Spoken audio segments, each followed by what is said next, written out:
Monday. Hope everybody had a great Christmas holiday. Refreshed, ready to go, and boy, do we have a lot to get to today. This alleged Minnesota daycare fraud from independent journalist Nick Shirley. Yeah, I have a lot to say about that. I'm actually doing Chris Cuomo's show tonight to talk about this right-wing grifter and how a lot of this is untrue, unverified information. We'll get to all that. And then coming up at the bottom of the hour, Mika Irfan. We've never had him on the show. Very intelligent young man. I believe he's the next Adam Mockler, and he's going to kind of fact check us on policy and what's going on in Minnesota. But I want to read a tweet for you, which I find is very interesting. Then we're going to introduce this guy, Ron Filipkowski, who went on social media and said, I've seen thousands of posts about welfare fraud from right-wingers on social media, which should be prosecuted if people committed crimes. I agree.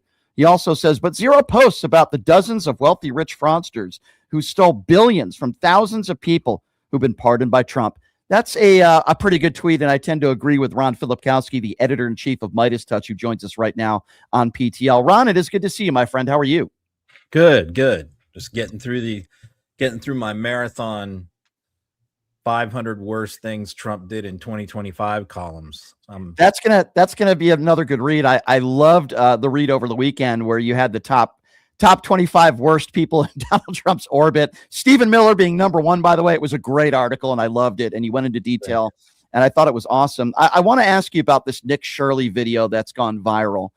I've done a little deep dive into this. I just wanted to get your thoughts on this as a whole, because it appears to me there's not a lot of credibility to the story. And I'm not saying there's no fraud, but it doesn't seem like there's a lot of credibility to this. What are your thoughts on this?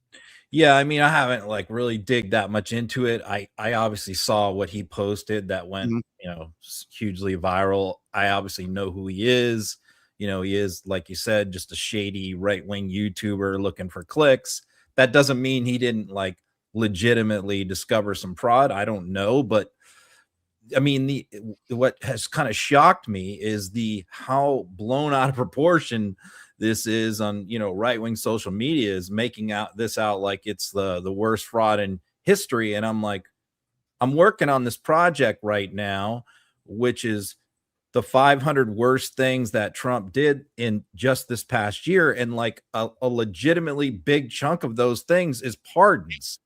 And there are pardons of people who committed fraud, who victimized thousands of people, who were ordered to pay back.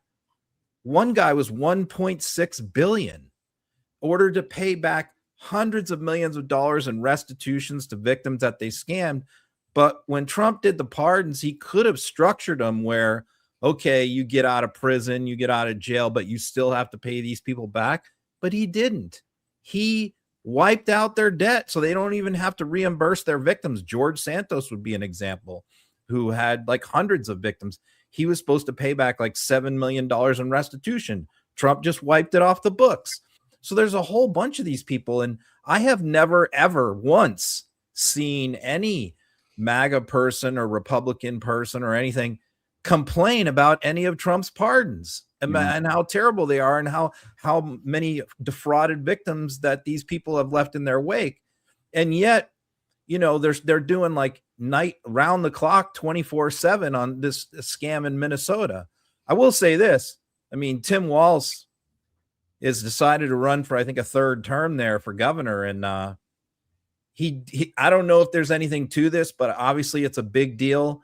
And I don't know if this could affect him staying in that race or getting out. Well, he's got to get in front of it. I completely agree with you. He's made one statement publicly, but I think he's got to get in front of it. I mean, what we do know is that just because you knock on a door and somebody doesn't want to talk to you doesn't mean that there's fraud going on. A judge would laugh at you, right? There needs to be a little bit more information than that. And we agree, Ron, right? If there's fraud going on out there, then fine, hold people to account. But my understanding, this has been investigated since 2022 under the Biden administration. This isn't a new story. And, one of the things I saw. Yeah, go ahead. Well, the other thing I was going to say is even if everything they're saying is true, there's literally much bigger fraud cases happening all over the place, almost daily, and a lot of them by Trump's friends. And it's why is this suddenly such a huge deal? Well, we know why, because it's Somalis. and they've been one minute they're saying that Haitians in Ohio are eating dogs and cats, and now everything they're blaming on Somalis now. And so it's and Musk has made all these wild claims that the Democratic Party specifically brought them in and gave them these welfare benefits to buy their votes, and they stuff big bags of votes from the Somali community. And there's all kinds of conspiracies revolving around this. And it looks like if it is fraud, it's fraud that happens quite a lot in the United States, to be honest. Completely agree with you, and you make such a good point. They're going after Somalis. If these were middle of the road white people who happen to be MAGA supporters, would this guy Shirley be out there doing this? Would the right be outraged about this? I mean, you even have the vice president of the United States who's tweeting about this sort of stuff, and you made the case. Look at the billions and billions of dollars in fraud and all the people that Donald Trump pardoned. Why didn't J.D. Vance have a problem with that? Yeah, exactly. I mean, they complain about fentanyl. Well, coming into the United States, right? Well, he pardoned one of the biggest fentanyl traffickers, Ross Ulbricht, in the history of the world. So, I mean, like, spare me. Oh, this amount of fentanyl on this boat could have killed X number of people. I say, what about the Ross Ulbricht pardon? I mean, every time you turn around, Trump is doing much worse than they get worked up about. But Vance just panders to the extreme far online right. And if there's a conspiracy out there, he jumps all into the middle of that. And that might make him, a big deal on Twitter, but it's killing him with independent voters and moderate voters, the kind of people he needs if he wants to be president. That's the part that I don't understand, is that somebody in his position would normally be right now focused on those voters, thinking, I've pretty much got the MAGA base locked up, but I need to win the middle of the road voters. But he does not appear in any way interested in doing that. It reminds me, I'll just finish with this, with Hillary Clinton in 2016. When her campaign made the calculus that they did not need to win any men under 50, that they had the numbers to where, and they could ignore that demographic. And they did. They did. She refused to go on Howard Stern when he invited her. There was so much that she could have done to sort of appeal to male voters under 50, but she wrote them off, and it ended up costing her the election. Because she just got absolutely creamed in that demographic. And she admitted afterwards that was a miscalculation by her. And it's like Vance is doing that with like the middle of the country. He's just going so far right, far racist with everything that he's doing. I don't understand it from a strategy standpoint. I completely agree with you. I don't seem to understand it either, nor do I understand, in switching subjects now to what is going on with this, the war in Ukraine, and Zelensky making a visit and speaking in Florida with Donald Trump and his advisors. I am sickened, and I know you are, every single day, where Russia will not give up any sort of sanctions at all. And the Trump administration proposes, again, another deal, for lack of a better term. And Zelensky says, well, no, this isn't right. I want this, this, and this. They send it back to Vladimir Putin. He says, nope, brings it back. It just doesn't seem like they're getting anywhere. What do you make of this meeting in Florida and how things turned out? Because it seems like it's very predictable from meeting to meeting what's going on here. Very predictable. I mean, again, I go back to this thing I'm putting together, the 500 worst things he did. And a lot of them deal with Russia, Ukraine. And in doing that, I've had to go back and read through all my old articles that I posted every single day about this administration to kind of decide on 500. And to be honest with you, one of the hardest parts is getting it down to 500, because I got a couple thousand to pick from. You do. And a lot of them involve this issue. And when as I'm reviewing these, I see these patterns develop. And this is one issue where, whether it's tariffs, there's the tariff cycle. With Trump, everything he does is in cycles. It comes around and around and repeats and repeats. So if you really study him, you can really know what he's about to do next very easily. He's very predictable, but you have to study how he does things. But what were we talking about? The patterns of Ukraine. Yeah. Sorry. Okay. So yeah, on Ukraine. So the familiar pattern is every single time that Trump has a meeting scheduled with Zelensky, Putin will pop up, even though he may not have spoken to Trump in months. He'll pop up and call Trump, and he'll set up a call literally the day before. Every single time Zelensky had a meeting with Trump, Putin would call him, and Putin would fill him up with Russian talking points and Russian propaganda points, just give him a whole unload on him. And then Trump would walk into the meeting with Zelensky and repeat all of Putin's talking points as if they were his own positions and as if they were the positions of the United States, which I guess since he's president, they are. So I just observed this time and time again, like the things that Putin was saying in Russian media would then go to Trump on a phone call. And then Trump would walk in a meeting and then say to the press, I spoke to Putin last night. Now I'm ready to sit down with Zelensky. And that followed again, where last night he was talking about how much Putin wants peace, how much Putin really wants Ukraine to be successful and has always wanted Ukraine to be a prosperous, peaceful country. I mean, it was like, I felt like I was watching Russian state media, and these were coming out of the mouth of the president of the United States. Yeah, absolutely despicable. Do you believe Zelensky? Why do you think Zelensky would make the case that he thinks like we might be closer to a deal? Is he saying that because he wants to be positive? Is he saying that because he believes it? Is he saying that because he knows he needs our help? Why do you think he would say that?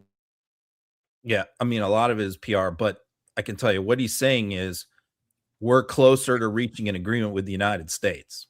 That's what he's saying. Zelensky is not saying we're making a lot of progress on reaching a deal with Russia, because Zelensky knows he's not really negotiating with Russia.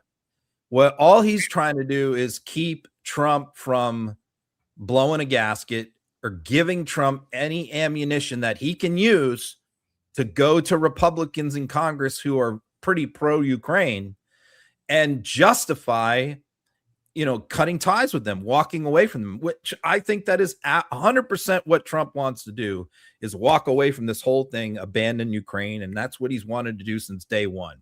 The reason why he can't is that about 80% of the Republicans in Congress are totally against it. And they do support Ukraine. You have your small piece that are, the pro Putin caucus, but it's still a strong majority of Republicans in Congress who would go pretty nuts if Trump walked away from Ukraine. So that's the problem that he has. So Zelensky is trying to walk this tightrope, trying to not to give Trump anything that he can use to run to Congress, say it's Zelensky's fault. He doesn't want peace. So he has to, what he's saying is what I read in Ukrainian media about a month ago was that Zelensky devised a new strategy a couple months ago on how to deal with Trump. And basically what he figured out is this: Putin is not going to agree to anything. He knows that, like, nothing the US comes up with that's semi-reasonable, Putin will agree to. So what Zelensky has decided to do is just start agreeing to everything himself. Whatever the US asks for, there are things that the US is asking for that he doesn't like. But when he used to say no before, now he's just saying, okay, fine, whatever you want. Yeah, I'll do that. Yeah, I'll do that. Knowing full well that when the U.S. then goes back to Putin and says, congratulations, Vlad, we just got him to concede to this, Putin will go, well, I don't care. I'm not agreeing to anything. The war goes on. And that's what Zelensky's figured out, is that he can he's negotiating with the United States, not with Russia. And he just figured out, I'll just keep agreeing to stuff, knowing that Putin does not want peace. That's an interesting strategy, and he's right. So the way I see this war, Ron, is the only way it ends, and the only way Putin ends this war and stops, is when he gets large portions of Ukraine and land that does not belong to him. It appears to me that is the only way that this is going to end. And I don't see Zelensky, and rightfully so, I don't see Zelensky allowing that to happen. So do you agree with that? And is there any end game at all here? No, the only way it's going to end is if Putin is forced to give up. That's the reality. And it's not going to be any kind of land deal. Putin doesn't care about land in Ukraine. He really doesn't. He wants to subjugate the population and to control the entire country, not by taking it over, but by installing a pro-Putin puppet like he has in Viktor Orban or Lukashenko in Belarus. That's what he wants in Ukraine. He's not interested in Crimea or Donbass. Trump and Witkoff, their real estate guys, are approaching this like it's some real estate deal. We'll trade him. We'll give Putin this territory and that territory, and he'll be happy. Putin doesn't look at it that way. The Ukrainians don't look at it that way. The only people who do are the two idiot real estate developers. And so that's why it's like when he keeps going, oh, you can have Donbass. That is not Putin's objective here. Like, did anybody listen to any of his interviews? If you listen to the Tucker Carlson interview, it had nothing to do with territory or land or provinces. It had everything to do with him taking over the government of Ukraine. He called it denazification. That's what it's all about. It is not about land. And that's the fundamental mistake that the idiots in the Trump administration are making. Interesting. So do you see any end game here at all? You said the only way that this war ends is if Vladimir Putin is forced to. How is he forced to? Here's how it ends. Well, either he dies or he gets assassinated by somebody in his own country, or their economy is destroyed. And the only way, their economy is in shambles right now, absolute shambles. But both Europe and the United States have not gone all in on sanctions. They have not done everything that they can do. And one that's number one. And another thing, because they can stop their black fleet, their oil exports to other countries, they could shut that off rather easily to a lot of these countries if they really wanted to, but they don't. But the other thing is they can allow Ukraine to do long-range strikes into Russia. They have never hit a Russian city. They've never hit any population center. They've never hit political targets. The only thing that Russia has ever struck in Ukraine has ever struck inside Russia is military targets. Why? Because that's the rules that we impose on them, the United States. We will not allow them to do deep strikes into Russia. But if we unshackle them and we also give them the missiles to be able to do it, I'm not talking about nukes. I'm talking about the same kind of missiles Russia is bombing Kyiv with. We allow Ukraine to retaliate. Right now, we don't let them do that. If we allowed them to do that, they would absolutely bring Russia to its knees, because Russia does not have the defensive weapon systems that are as good as what Ukraine has. They would absolutely wipe out their oil industry and wipe out their economy in 30 days. And that would be the only way, I think, to end this, to bring the Russian economy to its knees. Obviously, we both hope that happens. Everybody, for the most part, except for maybe Vladimir Putin, want this war to end. And we hope that does happen. So many innocent people have lost their lives, as you know, Ron. It's so sad. It's so tragic. And yet we have a president of the United States multiple times who said that Ukraine started this, and he actually called Zelensky a dictator, which is repulsive. We know that that's not the case. So, Ron, I would assume that you are continuing to work on your top 500 today. And when does that story come out? 6 o'clock. Yeah, I'm working on the third 500. So we're talking about April to June. Yeah, this would be like number 201 to number 300. So it's coming out today. The previous two were out the last 2 days. And yeah, it's hard to cut it down. That's the thing. There's so much material to pick from. So that's why it's like comical when you hear these MAGA people go, name 5 things you don't like that Trump did. It's like, I got 500 I just put in writing, like documented. Yeah. And you don't just it was hard for me to get it down to 500. And you put detail, you put a paragraph underneath it, and you explain what it is. Links, yeah, everything. Sites, like, yeah, none of this is made up. You can Google everything in there and find it quite easily. Yeah, Ron, you're not Nick Shirley. Okay. I'll say that. You're definitely not Nick Shirley. Ron, I'm going to let you get back to work. I always appreciate the time, my friend. I know how busy you are, and keep up the great work. And if I don't talk to you in a few days, have a great new year, you and your family. Okay. Okay, same to you. Thanks, Ron. Take care, bud. Okay, that's Ron Filipkowski, everybody, from Midas Touch. Again, I say it every time I have him on. He joins us every week. One of the best in the business, clearly one of the best in the business. And his top 500 is his top 25 of the worst demons, for lack of a better term, in the Trump administration.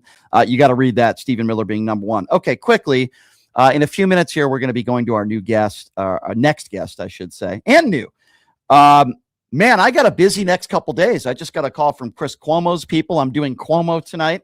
I'm going to be talking about the story that we are going to be discussing with my next guest, of course, the alleged fraud that's taking place in Minnesota. So I'm going to be live with Chris Cuomo tonight. I'm really looking forward to that. Cuomo's awesome. I'm looking forward to doing their show. Tomorrow, I just found out today, I'm going to be live on OAN. So a lot of busyness going on, doing Cuomo today and doing OAN tomorrow to talk about this story. This is a big story that's erupted. And I mentioned, all the people that Donald Trump, the rich fraudsters who stole billions of dollars, you want to talk about fraud, from thousands of people. And Donald Trump pardoned those people. We heard nothing from the right about any of that stuff, including the pardons. But now this 22-year-old Nick Shirley is going to be their saving grace. Listen, I don't know if there's fraud. Perhaps, I don't know. But we're going to dive deep into why I think this guy, Nick Shirley, is a right-wing cuck, for lack of a better term. A couple big guests tomorrow as well. Brian Krasenstein is going to be joining us on the show tomorrow.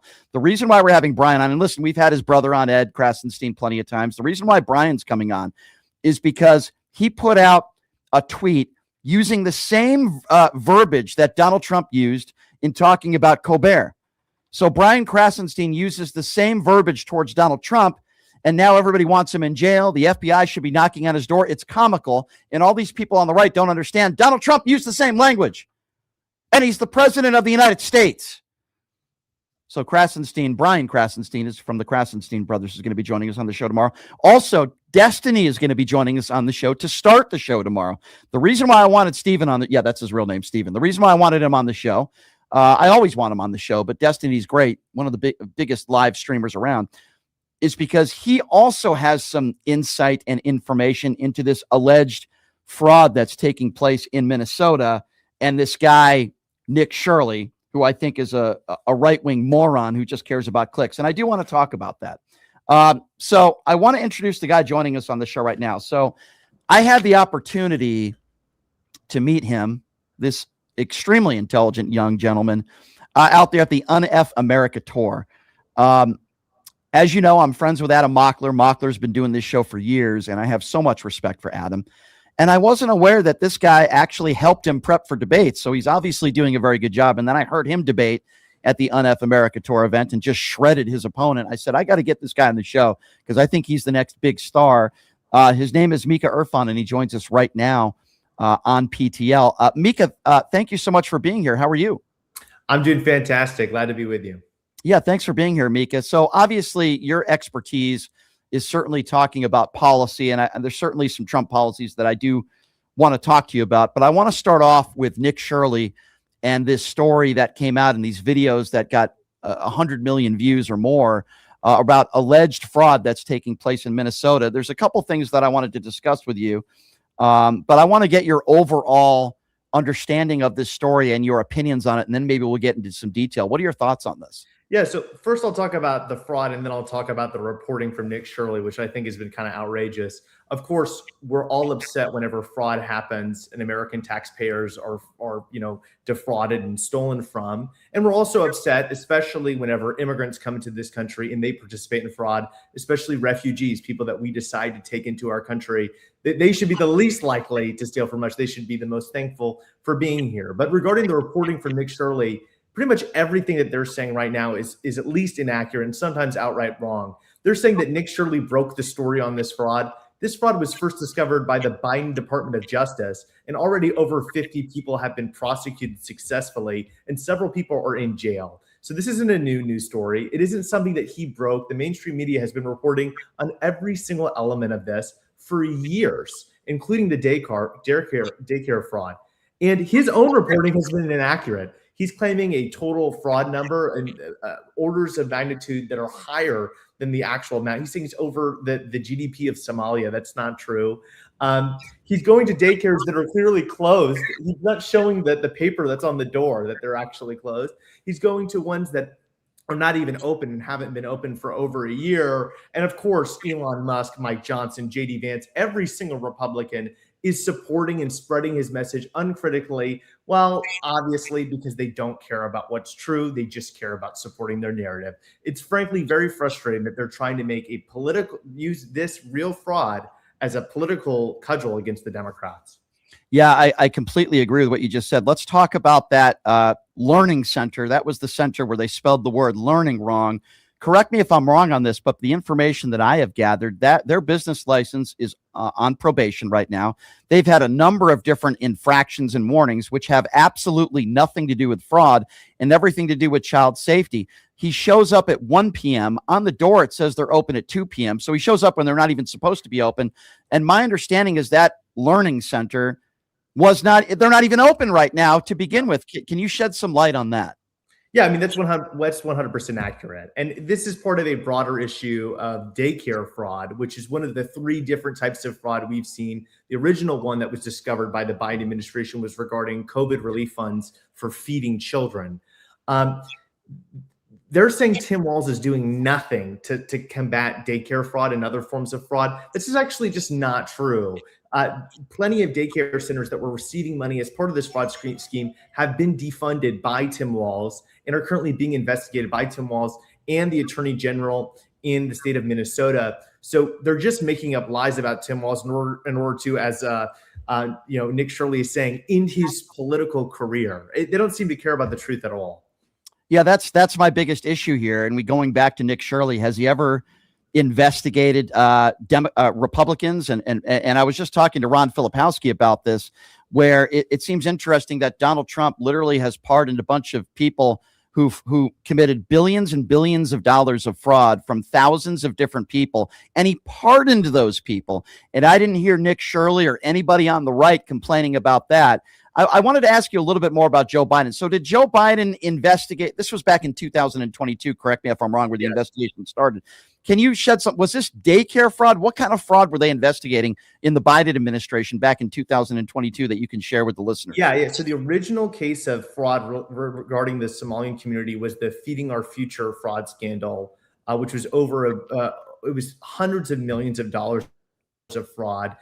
It was a special program authorized with pandemic relief funds that went out to states, and then it went out in the form of grants to special nonprofits that were supposed to provide food assistance to children. In this case, they received $250 million that they didn't seem to actually spend on anything other than luxury cars, apartments, so on and so forth. Now, it's important to mention that the leading architect of this scheme was not a Somalian person. It was actually a white lady, but there was people that worked for the nonprofit that were related to the Somalian community. And so this was discovered by him. Now, ever since then, the DOJ has made further discoveries of other fraud going on in the community. I think the most recent case was 2024. Nothing has been discovered uniquely by the FBI or the Department of Justice under the Trump administration. Yet, of course, they're trying to blame the Democrats. So somehow it's the Democrats' fault whenever we discover fraud and combat it, but it's not the Republicans' fault whenever Trump pardons fraudsters or Republicans in Florida elect Rick Scott, who is a Medicaid fraudster who stole $1.2 billion himself from the taxpayers. I find that really strange. Yeah, I do as well. Going back to that Biden investigation, was that specifically in Minnesota or was that elsewhere? It was specifically in Minnesota because Feeding Our Future was a Minnesota-based nonprofit receiving money from the Minnesota version of USDA. Okay, gotcha. I think it's important for us to talk about the solution to this too, because a lot of right-wingers are like making this big fuss about it as if they have a solution. They're the ones who love to outsource and privatize. They don't want the government to do anything. The reason why we make all these grants to independent nonprofits, because they won't allow the government to have employees and actually do its own services. The solution to problems like this is for the government to provide its own services instead of outsourcing it to non. That would mean that we wouldn't have this complex grant process that creates so much room for fraud. Help me understand this too, because in Nick Shirley's video, we have this guy, David, that he introduces, doesn't give David's last name, Where is he getting these numbers from? Of the money that these places have received, certain millions of dollars. Who is this guy, David? And then he's showing up and knocking on doors saying, I don't see any kids in there. First of all, it's a private entity. I don't think you're allowed to just go into a private entity like that and just record a bunch of kids. And the reason why they don't talk to him, it appears to me, is because, first of all, I don't think a lot of these employees are allowed to do interviews without prior knowledge and authorization. And some of these people struggle speaking English, too. And I thought it was extremely disrespectful. What did you make of that element of the video? Yeah, I mean, this is Nick Shirley's content type. He's not a journalist. He's a propagandist. He goes up, flashes like a whole camera crew in people's face and like starts like asking them questions. And then he gets surprised when people run away. I went to America Fest recently. That's where we met each other. Whenever I tried to talk to a conservative who's at a conservative conference about Donald Trump, half of them would run away. So I find it really strange, this notion that like that is some sort of undeniable proof of guilt. Yeah, and I think we both agree, right? Because that, fraud is bad. We want everyone to held, to the highest extent of the law. But what did Nick Shirley uncover? Like, I'm trying to understand and grasp this and how MAGA think.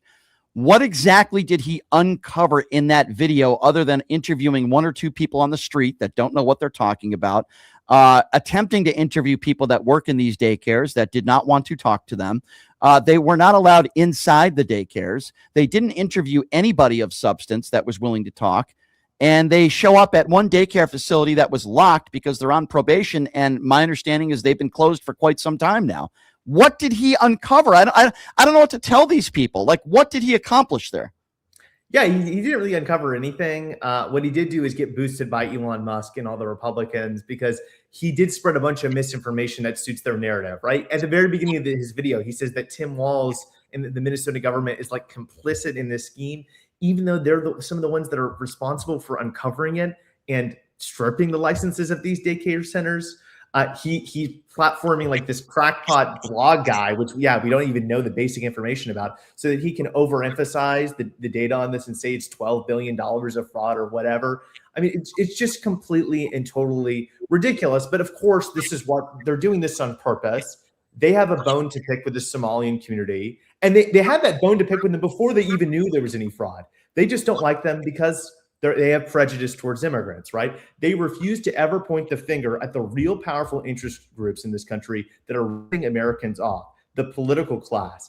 These folks, they're putting these special interest groups in charge of our regulatory agencies and destroying the Consumer Financial Protection Bureau. And so what is their pitch to the American people? It can't be to call out the folks that are actually responsible for our problems. They have to call out the Somalians. They have to call out the Afghans. They have to call out the Haitians, right? Every minority in this country, somehow they're the problem. And then they have to make up stories or overemphasize stories in order to justify the prejudice they've already stoked. That's exactly what's happening here. And it's going to keep happening over and over and over again. I completely agree with you. Final question about this in regards to Nick Shirley. By your knowledge, has Nick Shirley ever investigated or did any investigative reporting on a MAGA Republican ever? No, absolutely not. Absolutely. He is a total propagandist. This is the guy who went to Ukraine and was showing videos of the safer parts of Ukraine and tried to pretend like Ukraine wasn't actually at war, which makes absolutely no sense because the MAGA narrative is all the Ukrainians are dying. That's why we need to end the war immediately and give Putin everything he wants. This is the guy who went to El Salvador and was invited by the government there to do a tour of their prison, and he was trying to make it seem like it was justified. Meanwhile, we know there's innocent people that have been imprisoned in El Salvador's extremely large prison industrial complex, the largest in the world. Nick Shirley is not a journalist. He's a propagandist. And I think everybody needs to understand that. Completely agree with you. And I ran into him at AmFest, by the way, and he wouldn't answer any of my questions. He's a complete coward. But moving on, I wanted to ask you some policy questions in regards to Donald Trump. So when people seem to brag about these tariffs that are on the right and what a wonderful job, these tariffs are making so much money for the United States. And my response to them is always, well, yeah, because it's paid by the American consumer. I'm wondering, when a MAGA Republican comes up to you and they start bragging about how wonderful these tariffs are, how do you respond to that? Yeah, I mean, it's absolutely ridiculous. The administration claims that Americans don't pay the tariffs, foreign countries pay the tariffs. That just is a simple misunderstanding of how tariffs work. Whenever you go to customs and you import a good, American companies have to pay the tariff in order to get the good from customs. And that's why American companies have seen the largest tax hike they've seen in 30 years under this administration. This is classic GOP. People always say that Trump is different than previous Republicans. He's actually in many ways exactly the same. With the big, beautiful bill, he cut benefits for the poor, he cut taxes for the rich, and now he wants to start a war with Venezuela. And how did tariffs fit in this? Well, he has to make up for some of the money that he lost by all these huge tax cuts for the rich. So what does he do? He hikes taxes on the little guy. You look at company after company, Walmart, Target, the wood used for constructing homes.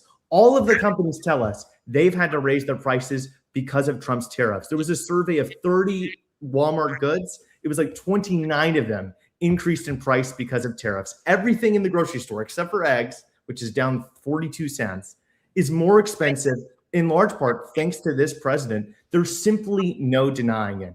And tariffs are also contributing to rising unemployment. Youth unemployment is at the highest level it's been since COVID, and before that, the Great Recession. There's no denying that tariffs are disastrous for our economy. Yeah, and I made that case on the Tim Pool show last week. I wanted to ask you about Donald Trump's speech a week and a half ago, where he was basically making the case that everything is moving in the right direction. Record unemployment numbers, which couldn't be further from the truth, Mika. Correct me if I'm wrong, but when Joe Biden left office, the unemployment rate was around 4.1%, which were great record lows. And now it's hovering somewhere around 4.6, 4.7%. And you mentioned the prices in groceries. He said all the prices are going down. He bragged about gas prices. He made it like everything is hunky-dory and we're all going to get our checks in the mail, just like they said the Doge checks were coming. I don't think we ever got those. So what would you say to that speech? Because I felt like there were so many lies in there and mistruths about his policies, which most of them, in my personal opinion, are not working for the country. Oh, absolutely. I mean, this is just another classic example of gaslighting. And it's one of the reasons why Trump's approval rating is hitting, by some accounts, historic lows right now. The only thing that's going up right now is defaults and bankruptcies for American companies. Bankruptcies for large American companies is one of the highest levels in 14 years. Credit card bankruptcies are at a new high for the past, I think, 20 years. I mean, these are terrible figures. Now, they're trying to point to the newest GDP report as if it's something extraordinary. The truth is that GDP growth this year is slower than the last year under Biden, and it's almost exclusively led by increased spending by higher income people on healthcare. Disposable income, according to that same report, is up 0%. So by pretty much every economic variable, the economy is doing worse than it was doing a year ago. And this is under a president who said that we were on a golden age, that he was going to bring prices down on day one. And as you're saying right now, he's saying the economy is A++++. Maybe for people like him, but not for everybody else. Yeah, I try to ask people, Mika, what did Donald Trump's promises, what did he fulfill? Well, he did say he was going to pardon a bunch of January 6th insurrectionists. He did do that, but correct me if I'm wrong. I mean, for the most part, in 2016, he ran on, we're going to lock up Hillary Clinton. I'm going to build a wall, and Mexico's going to pay for it. He didn't do that. And then this go around, in every campaign speech and every stop, he said he was going to end the war in Ukraine in 24 hours. I mean, how do people line up with that? I mean, what has he actually done? Yeah, well, he's certainly broken promises, right? He said he wasn't going to cut Medicaid. He cut it by $1 trillion. He said he wasn't going to cut essential entitlements and food and benefits that Americans rely on. He cut SNAP by $180 billion and tried to completely eliminate the program. Now he's trying to defund Medicare, right? And so, nothing has actually been followed through with, except for maybe the border. They said they were going to deport criminals. We're seeing about the same number of criminal deportations as under Joe Biden. But now American citizens and legal immigrants are being arrested, and some of them are dying in detention. So there's certainly a lot of things that Americans can be upset about with this president. And that's why even a lot of people who voted for Trump that I've spoken to are pretty upset with him, because they feel like they were betrayed. Yeah, it doesn't seem like this is an America First agenda. That's for sure. I mean, what do you make? Because you've had debates with plenty of people who said they couldn't vote for Kamala because I didn't know what she was going to do. And my argument is always, well, then you didn't go to any of her rallies, and you certainly didn't go to her website, because she had a lot of proposals and plans that were different from Joe Biden. But what do you say to a MAGA supporter who will go up to you and say, "Oh, I couldn't vote for her," besides complaining about her cackle or something else? They say, "I didn't know what she represented and what her policies were." Like, what do you say to people like that? Yeah, I mean, I understand that Kamala did not communicate with people in the same simplistic way that Trump did. And I think that's a messaging and reach problem that Democrats have to deal with. The right-wing propaganda ecosystem is extremely well funded. And we just haven't had something like that on our side. That's why your show and, you know, what I'm trying to do is so important. But Kamala did have a lot of policies to help normal, everyday Americans. To just talk about one example, Kamala actually had an agenda to solve the housing crisis. The housing crisis is the biggest economic problem of my generation and the number one expense in families' budget. And it's because we haven't built enough housing. We have a lot of city councils, which are working in the interest of the wealthy homeowners and landlords, trying to keep out new development because they want prices to be high. Prices that are high benefit the rich and the owning class, and they hurt everybody who doesn't own stuff. And she had a plan to go to these cities and say, if you want federal funding, you have to build more housing. That's the opposite of what Trump said. Trump said that we can't bring housing prices down. That would actually be a disaster because it would hurt his base, right, which is boomers. And now he's talking about a 50-year mortgage, which is to make, you know, the idea of making us debt slaves for life, because he doesn't have the courage to actually try to combat these powerful interests and bring housing prices down. That's just one example, but honestly, the contrast could not be clearer. Kamala had an agenda for the working class, for normal everyday Americans. Trump has an agenda for the owning class, and that's the only agenda that he's actually delivering on. The crypto industry of all is very happy with this administration because they passed a bill to basically make them exempt from regulation. It's all in the power. They put all the regulatory power in one agency, which is now being led by a crypto lobbyist. So this is an agenda not for normal people. It's for the oligarchs. Yeah. I wanted to ask you, you know, when I talk to a lot of these MAGA supporters and I say, what are the policies that, you know, you like under Donald Trump? If they don't have any answers, usually their first answer is, I like what he's doing when it comes to immigration. Now, obviously, I don't like the way he's going about it, but I'm wondering, how do you respond to a MAGA supporter and their first statement, you know, of what they like under Trump is, well, I like what he's doing with all these deportations and his immigration policy. What do you say to them? Yeah, I mean, I think if most people actually knew what Trump's doing with immigration, they would totally and completely oppose it. Let me tell you where I think most Americans are and where I'm at. I think that there should be no illegal immigration. I think that we should have abundant legal immigration of people that love our country, that are going to learn English, that are going to join our culture, and fundamentally want to become Americans. They don't want to make America something different. I think that's what every American believes. I think that's what Barack Obama was talking about. That is not what Trump believes. Trump is not just targeting illegal immigrants. He is targeting legal immigrants. There's thousands, tens of thousands of legal immigrants that have been detained by ICE and held, and some of them have even been deported. He had an executive order which basically took away the free speech rights of every legal immigrant in this country. He said, if you have anti-American rhetoric, we can deport you, even if you're a naturalized U.S. citizen. That is an insane attack on the First Amendment. And I think if most Americans knew about that, they would totally oppose it. Yeah, I completely agree with you as well. We don't like the way Trump is going about it and breaking apart our Constitution. As you know, it doesn't say any citizen has the right to due process. It says any person. I think that's also pretty important. And the way he's going about it is just inhumane. And, you know, ICE agents all over the country that are not identifying themselves. It's just brutal. And it's horrendous. Well, Mika, I want to say this in closing. I think you are a rising star. And I said this to Adam Mockler 2.5 years ago. And I think you are the next Adam Mockler. I really do. I think you're extremely intelligent and well-spoken and very versed on the issues. And I think you got to keep doing what you're doing, my man, because I tell you what, if I was a Trumper, which I'm not, I would not want to debate you. That is for sure. I appreciate it, Brian. Thank you so much. Yeah. Thanks, Mika. And look forward to having you on again. Let's do this more often. Okay. Me too. All right. Appreciate it, Mika. Have a good one. Have a good new year if I don't talk to you. All right. There you go, everybody. We're going to get him on a lot more. Very intelligent young man. Especially when it comes to policy. My gosh, you don't want to debate him on policy. Mika Irfan, everybody. That is the next Adam Mockler. I knew the first time I interviewed Adam Mockler years ago, he was going to be a star. Mika is going to be a star. Trust me on that. All right, so here's what we're going to do. We're going to take a quick break. And when we come back in about 90 seconds or so, I'm going to be dissecting this right-wing turd, Nick Shirley, the alleged journalist, which he's not. I'm going to be dissecting his video a little bit and the lies that are being exposed. I'm also going to be doing this on Chris Cuomo tonight. Not going to let these right-wing douchebags get away with lying. Okay, and you heard it from Mika right there. The Biden administration was and so's Tim Walz, by the way, and they've made arrests and they've gotten rid of literally hundreds of licenses in general. But the Joe Biden administration was investigating fraud in Minnesota all the way back to 2022. This is not a new story. Nick Shirley did not come up with anything new. He didn't expose anything in that video. And we're going to talk about that when we come back. We'll take a quick break. We'll be back right after this. It's Pushing the Limits right here on KSHP. Hey, everybody. Are you struggling to find a pizza place that reminds you of Brooklyn? That true blue New York style pie?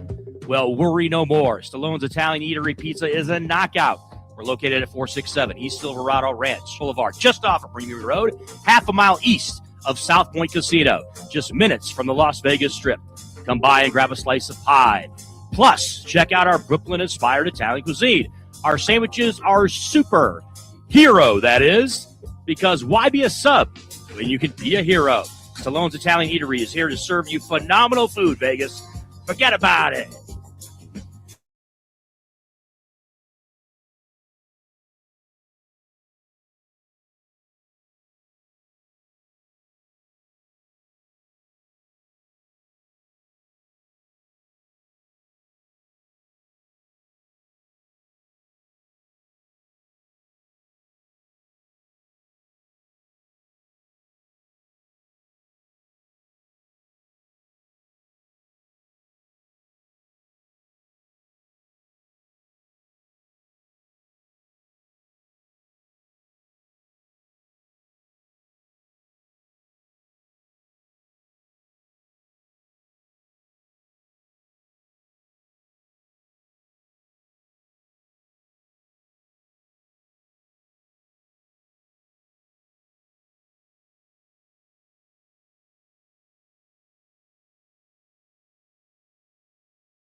Tricks they use to hook young people. We saw the youth vote shift in 2024, and if we don't reclaim that momentum now, we lose the future, our future. We're not bankrolled by billionaires, corporations, or dark money. We're backed by regular people like you, who won't sit back while the rich strip this country for parts. We need you to help us stay on the road to push back against the misinformation machine. Click the link in the description or head over to unfuckamericatour.com to donate, because nobody else is coming to fix this mess.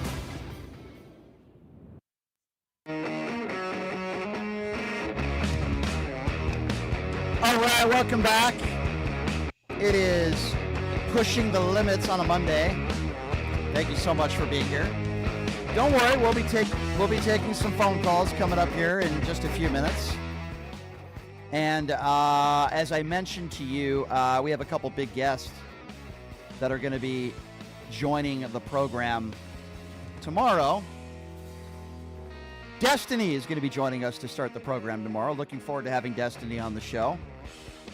And Brian Krasenstein is going to be joining us tomorrow as well. So certainly looking forward to having those two guests on the program tomorrow. How great were those two guests, huh? Does it get any better than that? Ron Filipowski from Midas Touch is the best. And Mika Irfan, I'm telling you, he's the next Adam Mockler. He is phenomenal. He's a star in the making, and we're going to get him on the show more regularly. He's great. I have a busy couple days coming up. I'm going to be doing Chris Cuomo's show tonight. And I was just texting Don Lemon because, you know, they're old pals. And Don's like, put in a good word for me. So I gotta somehow, in the middle of this Chris Cuomo interview tonight, I got to somehow, and it won't be that hard, mention Don Lemon's name. They want to talk to me about the Minnesota fraud story. So does One American Network. I don't think I've ever, well, I did OAN in Phoenix last week, and maybe that's why they want me on again. But I'm going to be doing OAN tomorrow as well. So a couple shows I'm doing here in the next couple days. I think I'm supposed to be doing Pierce Morgan's show next week after the New Year's, so we'll see about that. So this Nick Shirley story has over 100 million views. If you don't know who Nick Shirley is, he is a right-wing propaganda version of Laura Loomer, meaning that Nick Shirley will never go after MAGA Republicans because he is not a real journalist. he is a biased hack. He's a young 22-something-year-old who is a YouTuber and only cares about clicks and making money on YouTube and social media. He doesn't care about getting down to the truth. So he puts out this video, and the story is about alleged fraud that is taking place in Minnesota. And the premise of it is these daycare centers, Somalians that are running many of these daycare centers, and the claim is that they're receiving millions of dollars in government funds, and they're really not daycare centers. Okay. So let's start where this video starts, shall we? And the reason why I'm doing all these national shows the next couple days is because I exposed Nick Shirley to be the lying cuck that he is. So to start this documentary, or whatever you'd like to call it, investigative reporting, he introduces this random blogger. Nobody knows who he is except introducing him as Dave. Listen to this and what Dave has to say. How deep is this fraud here inside of Minnesota? It is far worse than anybody can imagine. You heard it's 7 to 10 billion and maybe more, and now the numbers have been revised and put out there publicly that they think it's more like 8 billion. And where exactly are you getting those numbers from? I'm just curious. Well, I think I have a little bit of insight. This is really incredible. The only thing we actually know about this Twitter, which is called @Minnesota_DHS, is even X itself labels it as a commentary account. Now, they've come up with these figures. They're not the official DHS handle, but this guy Dave and all these right-wing MAGA morons think that that's the official Twitter handle for the DHS, so these numbers must be right. No, not true. Not only is it not the official DHS handle, but they have no verified staff, where the claims on social media that they have 480 employees. So right off the bat, zero credibility. Then Nick Shirley shows up at one of these daycare centers that he thinks is in business. I'll get to that in a moment. Have a listen to this. From this daycare center, we headed over to the infamous Quality Learning Center, which actually spells Quality Leering Center on the outside of their sign. That's how blatant this fraud is here at this daycare. Don't open up! So this is Quality Leering Center. I meant to say Quality Learning Center. Don't open They up! said they spelled learning wrong. Don't open up! How do you have ice here, ma'am? I'm literally a YouTuber. Don't open up! Ma'am, what do you think about the fraud that's taking place here in Minnesota? Don't open up! We have ice! And what do you think about this place being licensed for 99 children Don't open up! and getting $4 million Don't over open the up! It's ice! $4 million in the last 2 years? Okay, so first of all, there's a woman that's screaming, don't open up. I guess it's some anti-ICE protester. I don't know what that has to do with this story. That's number one. Number two, here's what makes this idiot Nick Shirley look really stupid. Okay, so first of all, there's a posted sign on the door that says they open at 2 o'clock. They were there at 1 o'clock. So obviously they didn't do any homework in finding out when supposedly they were supposed to be open. Number two, they're not in business right now. And the reason why they're not in business right now is because they're on probation. The reason why they're on probation is simply because they have a number of different infractions when it comes to child safety that have absolutely nothing to do with fraud. This is public knowledge. There's videos about this. You could look it up if you don't believe me. This is public knowledge. Now, my understanding is that they still have their license, but they're under probation right now because of all these infractions. Why would you want that place to be open? So he's knocking on the door, being the idiot that he is, making it sound like, well, they're locked and, that why are they not letting me in? And this isn't a real learning center and they spelled the word learning wrong and this is fraud. Yet Nick Shirley walks away from that facility not uncovering anything. The business is closed until further notice. And we have photos in another business that he goes to, and I posted this on social media, a phone screen of the lady who answers the door at the next place that he visits. And the time listed on the phone is 1:09 p.m. It happens at 22:20 in the video that he put out there. And then the next photo is a time being listed at 2:33 p.m. for the next place he visits. And it happens to be 33:08 in the video. The point I'm trying to make here is that Nick Shirley is a liar. And I feel bad for these Somalians, some of whom don't speak the greatest of English and have trouble in conversations.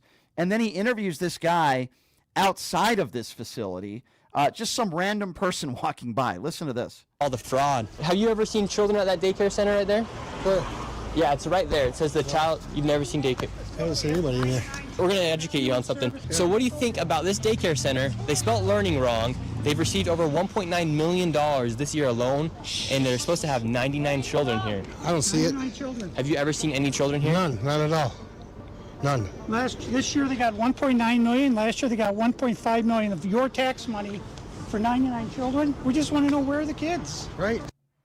That's a wonderful insight interview there. Some really great investigative reporting. Let's just randomly ask some guy questions on the street. Hey, have you ever seen kids walking in and out of this place? No, I haven't. Oh, must be fraud then.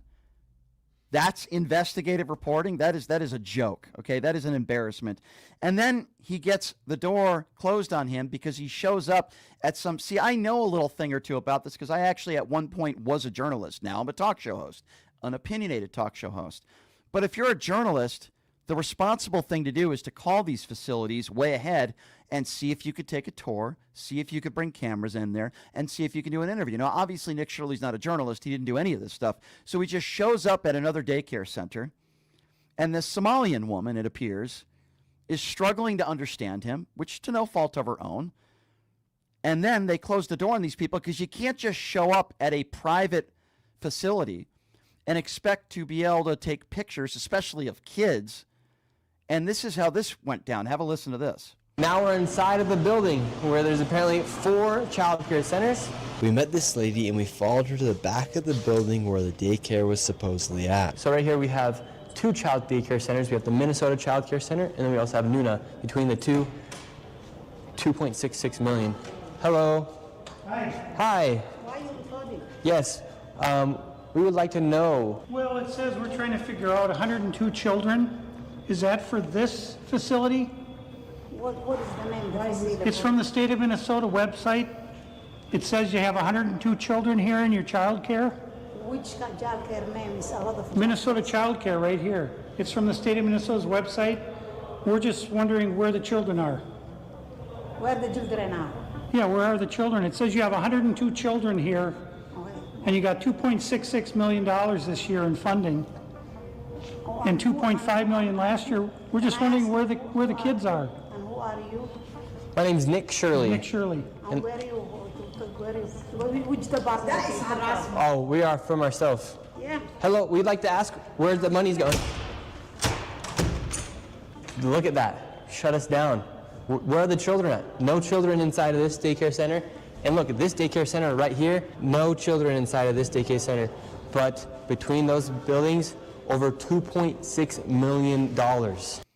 I'm wondering where you're getting those figures from, number one. And number two, I find it very funny when the poor woman, and I feel bad for her, who are you? Yeah, I would be saying the same thing. If somebody shows up at my private business and this idiot shows up with a camera with this other doofus, I'd be like, who the hell are you? His answer, he doesn't say, oh, I'm a journalist. I work for blah, blah, blah, blah, blah. I'm covering a story. He said, I'm Nick Shirley. Who the hell are you? What is that? Who's Nick Shirley? I'm Nick Shirley. That would be like if I showed up to like a MAGA private business that I heard was doing fraud, which we don't know for sure. And I just showed up and they said, well, who are you? And I showed up with a camera and I said, I'm Brian Shapiro, as if that would be some sort of prerequisite to allow me to go into a private business and take photographs and video and do interviews. This guy is a complete moron, and I feel bad for this woman, and I'm embarrassed for Nick Shirley. And you know what? The guy's probably going to be making hundreds of thousands of dollars from this 42-minute video that he put out there because these dumb MAGA Republicans like J.D. Vance and others think that he uncovered all this fraud. Okay, well, what did he uncover? I ask you all this very simple question, you MAGA dopes. Please help me out here. What did Nick Shirley uncover?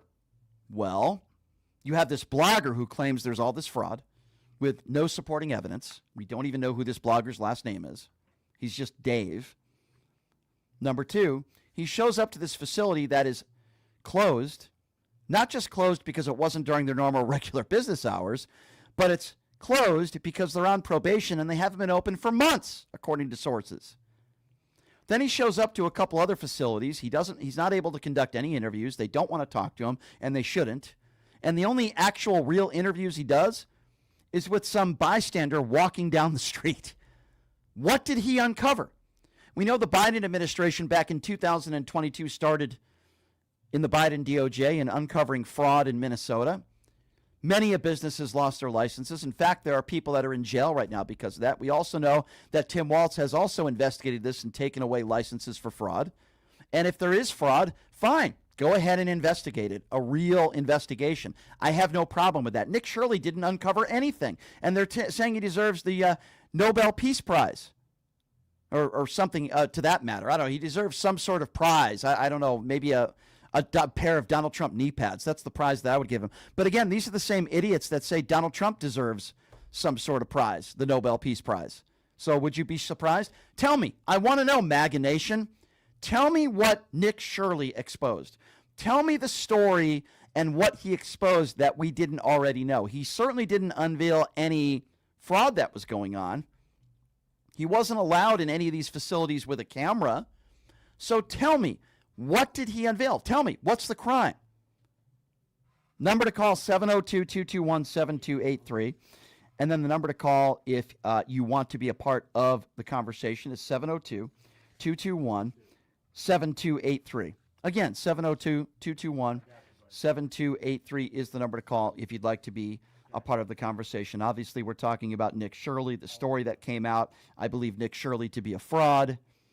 And I think what he did in putting out this 42-minute video was extremely dishonest, and I thought it was pathetic. We also know that this Minnesota DHS account that so many people are using on X is not the official account of DHS. It's not run by 480 employees.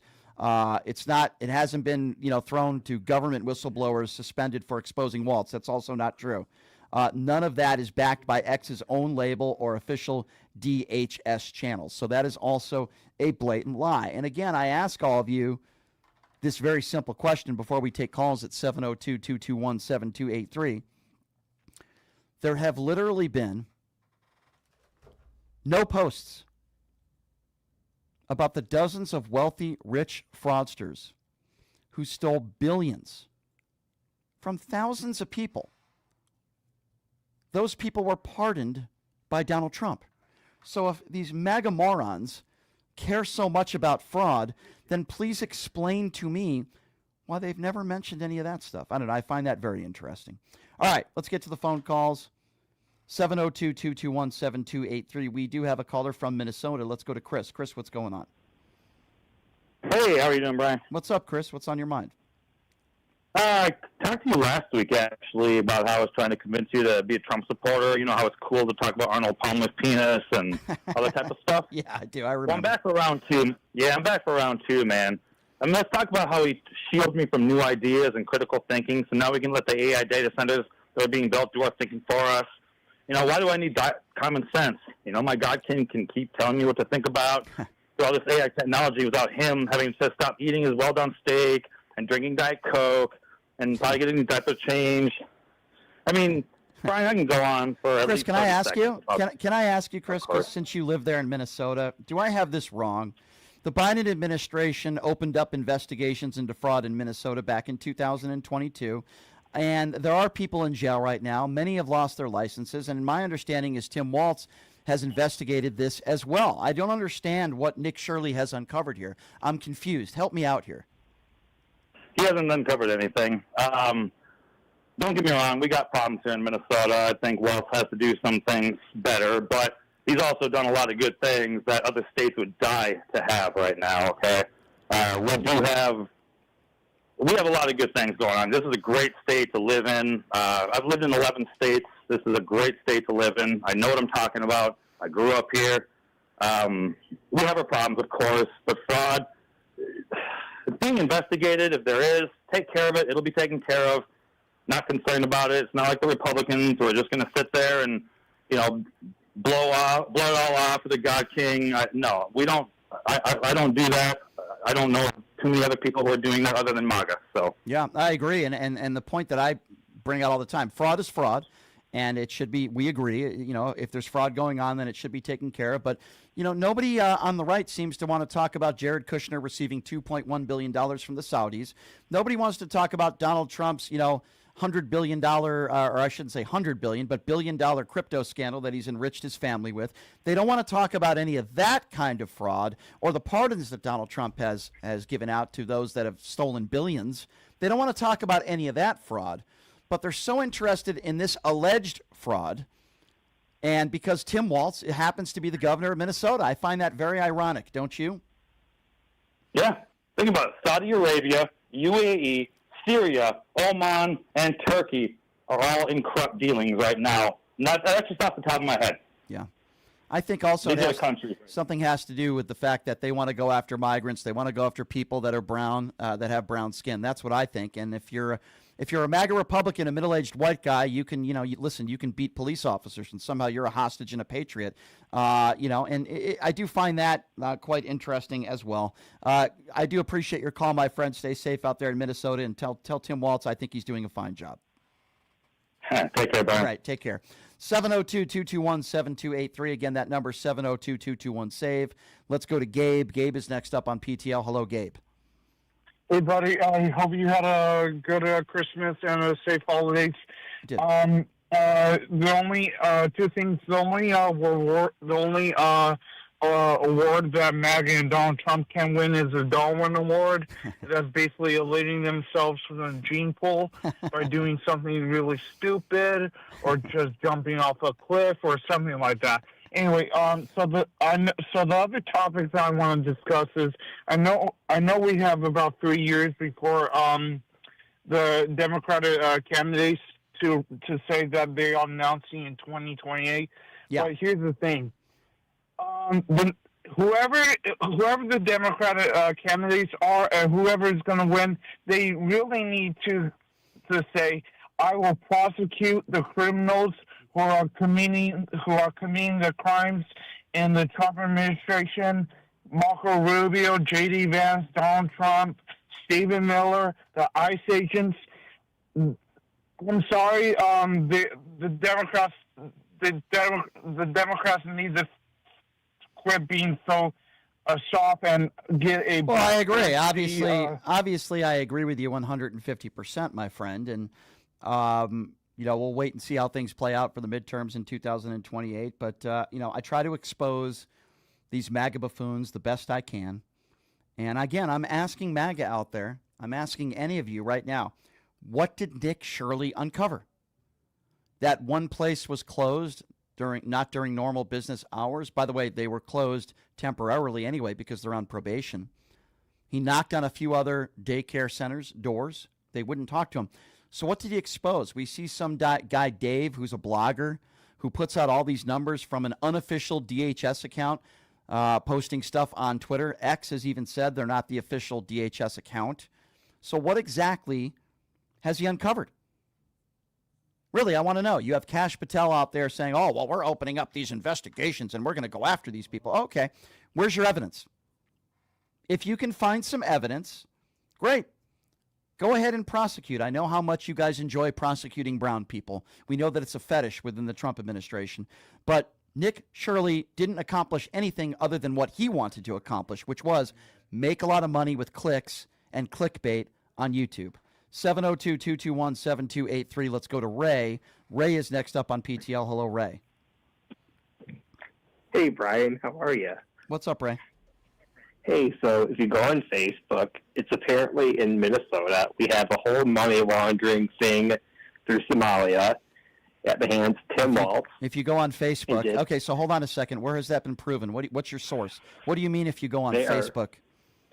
There's a picture of a guy. He opened a daycare. He has a whole table. A picture of it. Okay, so on Facebook, there's a picture of a guy. So that's your reasoning behind Tim Walz being a fraudster. Sir, if you went to a judge and you said, "Hey, I went on Facebook and I have a picture of a guy. Can you please throw Tim Walz in jail?" They would laugh at you the way my listeners are laughing at you right now. If you're going to say something like that, provide me a real source and not a picture on Facebook. Go ahead. But are you aware, though? No. Are you aware? Are you aware? No, are you aware, sir, with respect? Are you aware that that is not real evidence that Tim Walz has committed any crimes, and it's not real evidence of fraud because you go on Facebook and you call in and you say, hey, I saw a picture on Facebook. Sir, are you aware of that? Can we have an honest conversation? Are you aware? Yeah, okay. That's why. So why would you bring it up then without a real source? Because you haven't heard about all the fraud. It's not about okay. I don't know if you're trying to be funny or if you're an I'm not. Okay, then let's start from square one. Where have you heard it from? What is your source? And don't say Facebook because you saw a picture or you saw that stupid Nick Shirley 42-minute video. I'm willing to have this conversation with you, but be serious and provide me a real source. What is your source?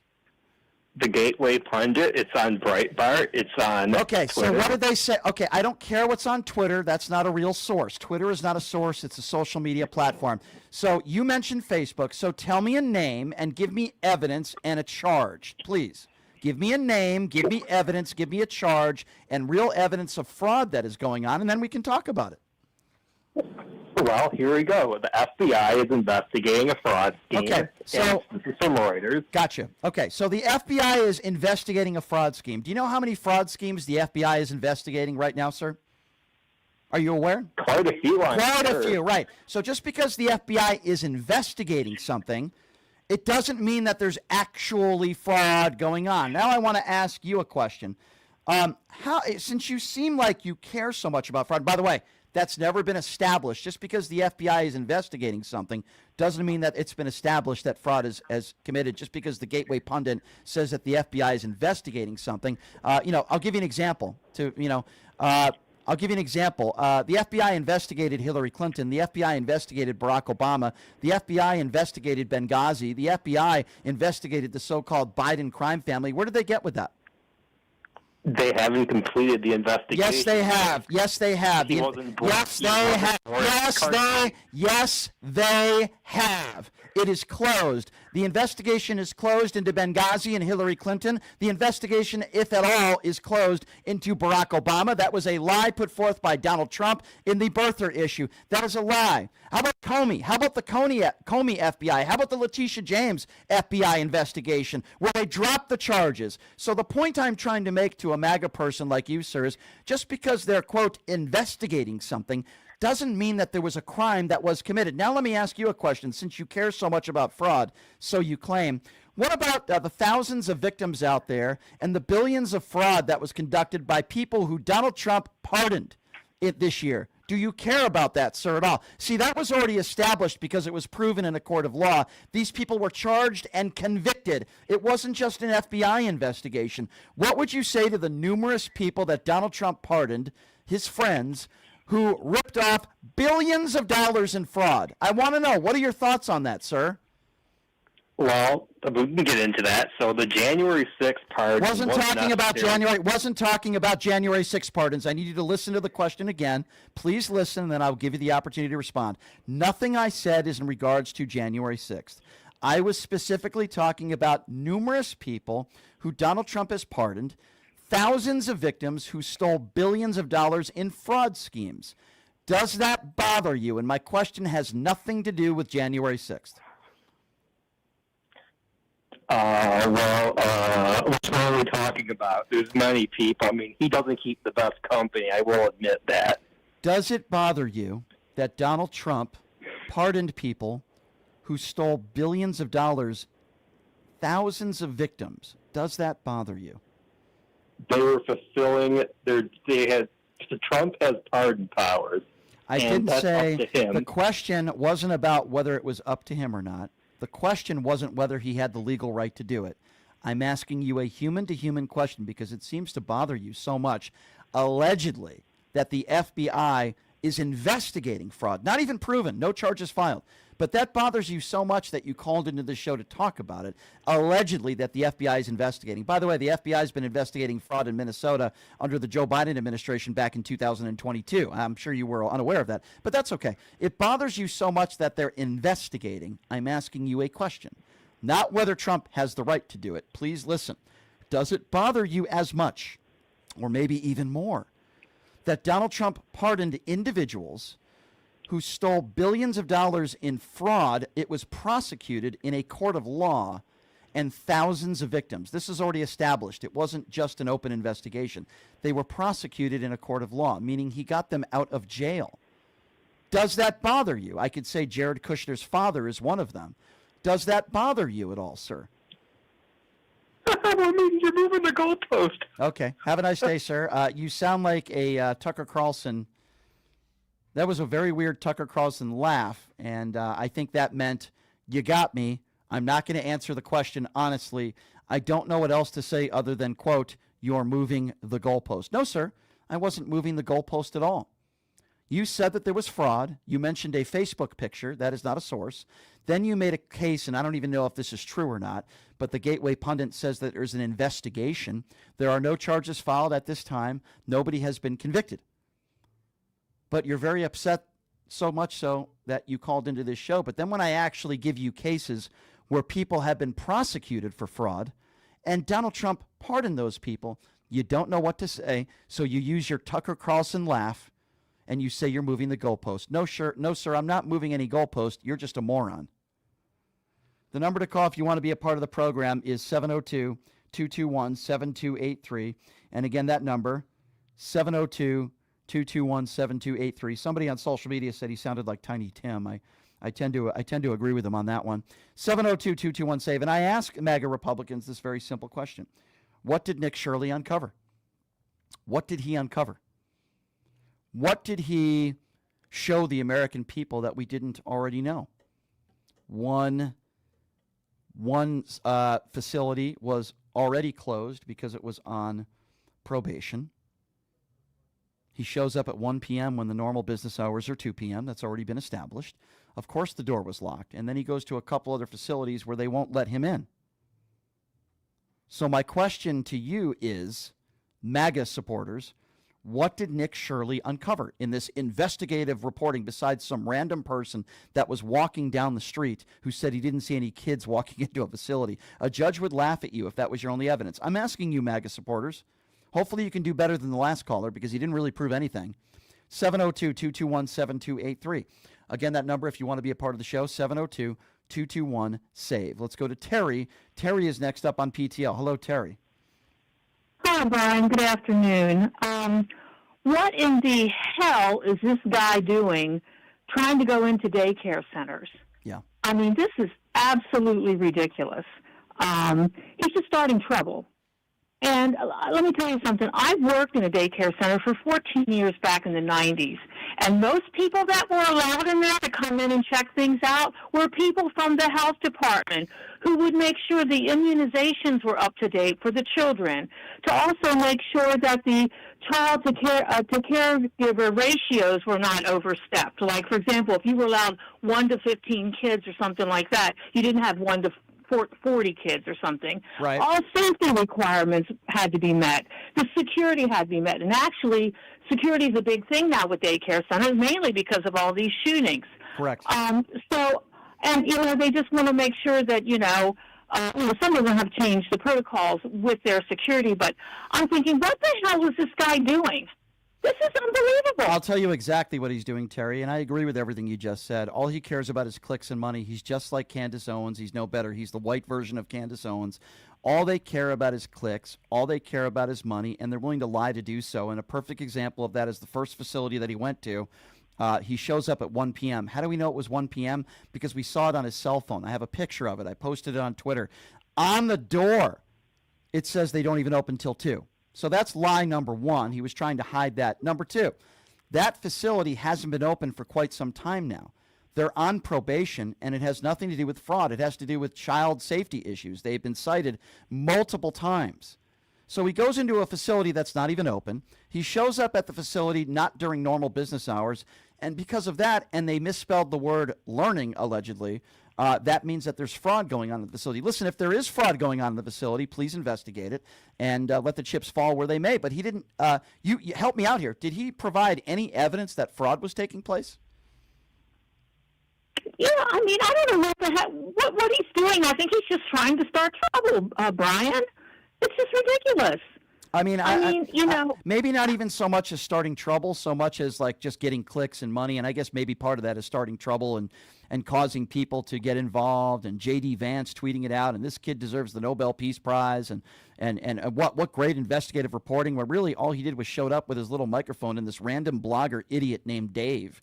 And all they did was show up to a couple of these facilities asking questions. And when you go to a private business, in most cases, you need to have prior authorization to conduct an interview. And you can't just video a bunch of kids without consent either in a private business. So they could get sued for that. And then they say, well. That is correct, Brian, because the health department sets up their appointments in advance to make sure that all of these things are covered. They come in, they make an appointment, and they walk through everything. Right. Are your immunizations up? You know, oh my gosh, I wouldn't let that guy in either.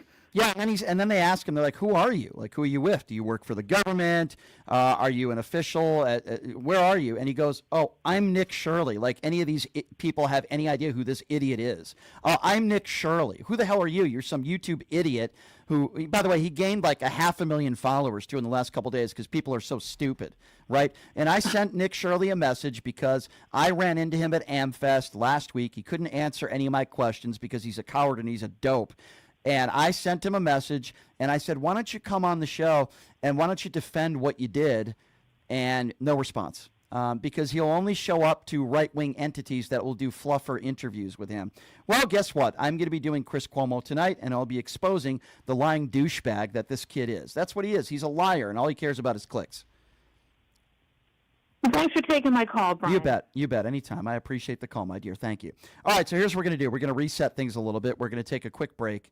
And when we're going to come back, we're going to continue to discuss this story. I also want to talk a little bit about Donald Trump's visit from Vladimir Zelensky in Florida. I do want to talk about that as well, because I do think that's really important, because I don't think they're getting anywhere. We'll talk a little bit about that. We're obviously also talking about the Nick Shirley story, and the story where they claim that he exposed all this fraud. Where help me out. Help me understand. Did he expose anything? I don't think he exposed anything. That's just my personal opinion. I don't think he exposed anything. It's very strange. I think Nick Shirley's a cuck, is what he is. I think Nick Shirley is a right-wing propagandist who only cares about making money on YouTube. But those are the type of people that J.D. Vance will retweet and praise. He deserves the Nobel Peace Prize. Listen, if Kash Patel's FBI does a thorough investigation, and it's not politically motivated, which sadly I think it is. Going after brown people seems to be a thing for Donald Trump's DOJ. But if they find actual fraud going on, then I'm all for holding people to the highest standards of the law. I have no problem with that. But until that happens, show me some real evidence. Show me. We're going to take a quick break. The number to call, 702-221-7283, 702-221-SAVE. We'll be back soon. You're listening to Pushing the Limits right here on KSHP. Hey, everybody, are you struggling to find a pizza place that reminds you of Brooklyn? That true blue New York style pie? Well, worry no more. Stallone's Italian Eatery Pizza is a knockout. We're located at 467 East Silverado Ranch Boulevard, just off of Premier Road, half a mile east of South Point Casino, just minutes from the Las Vegas Strip. Come by and grab a slice of pie. Plus, check out our Brooklyn-inspired Italian cuisine. Our sandwiches are super. Hero, that is. Because why be a sub when you can be a hero?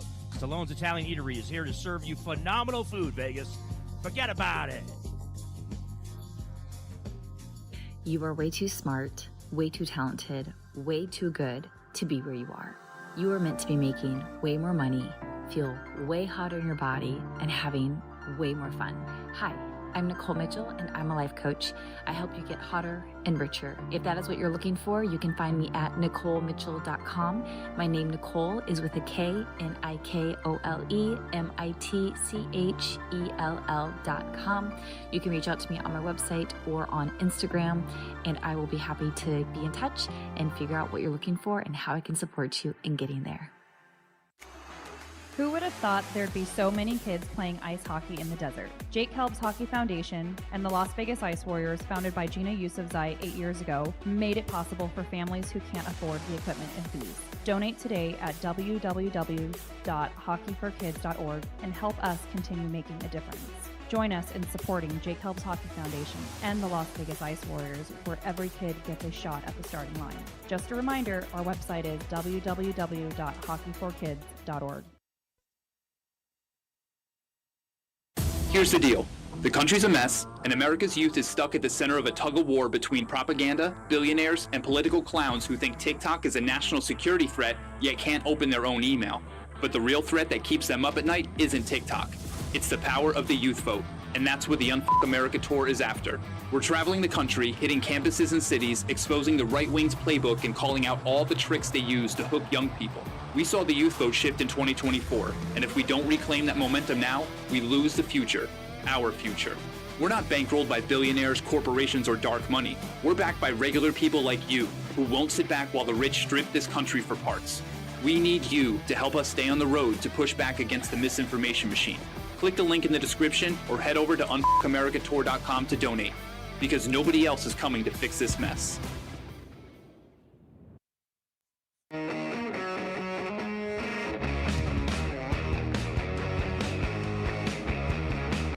All right, welcome back. PTL Nation, what's going on? Happy Monday to you. Had some great guests today. Of course, Ron Filipowski joins us, and Mika Irfan joined us. But tomorrow on the program, to start the show, Destiny will be joining us to talk a little bit more about this alleged Minnesota fraud. So Destiny will be joining us on the program to start the show. And then, you know, I've had Ed Krasenstein on the show plenty of times. I've never had his brother on. Brian Krasenstein is going to be joining us on the program tomorrow. So why is Brian coming on? Well, I'm so glad you asked. Turns out that Brian used the same verbiage in talking about Donald Trump that Donald Trump used in talking about Stephen Colbert. And MAGA had a meltdown, and they wanted Brian locked up. They wanted the FBI knocking on his door.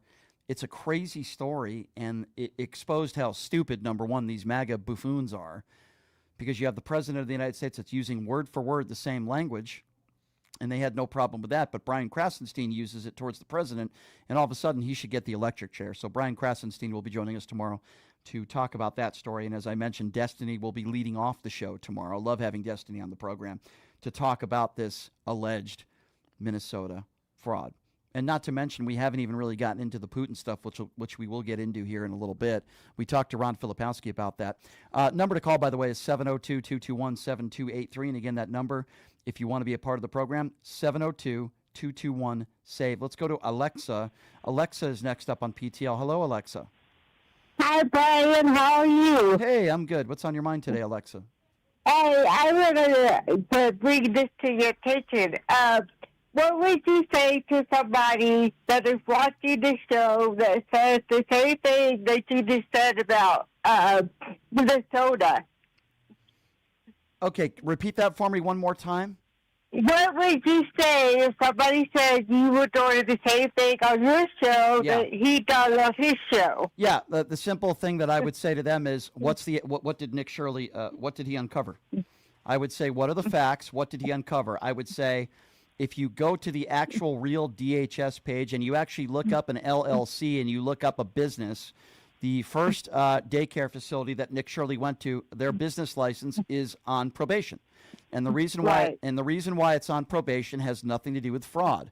They're on probation because of child safety concerns, which I think we would all take seriously. Right. Now, they will probably be reopening, I would imagine, because they're on probation. Right. They have their business license wasn't taken away, but they were closed. I would also say that he exposed as being a liar. He assumed that he was showing up during normal business hours. On the door, they don't open till 2 p.m. He was there at 1 p.m. We have screenshots of his cell phone, which said the time. Number two, I would tell them that you are not allowed to go to a private business and just barge in there and start recording without prior authorization unless the owner allows you to do so. They obviously didn't call people in advance. If you're an investigative journalist and you plan on going in private property, you can't do that. Now, you'll see a lot of investigative journalists that'll go up to people in public. That is different. Like a parking lot. You'll see a business owner walking to his car. Yes, you're allowed to go up to those people. Why? Because it's public property. But if you're an investigative journalist, which Nick Shirley is not, you would understand that you can't just show up to a private entity in a private business with a camera without prior authorization. It's why we call it private property. So that would be number two. Number three, Nick Shirley has zero credibility. Why do I say that? He's never done an investigative report or investigative journalism for anybody on the right. You look at all the people who Donald Trump has pardoned. Billions of dollars in fraud. Nick Shirley never spoke about that. He never spoke about the $2.1 billion that Jared Kushner took. He never talked about any fraud that they do on the right.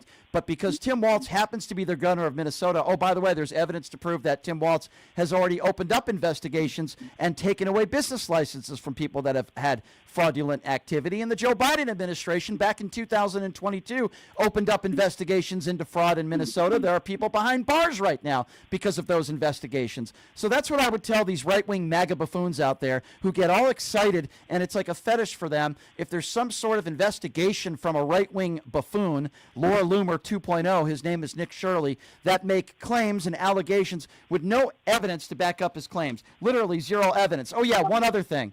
They're getting these numbers from an X account. It's not an official DHS account of Minnesota. They claim that it's run by 480 employees. There's no evidence of that. And they claim there have been government whistleblowers suspended for exposing Walz. There's no evidence of that.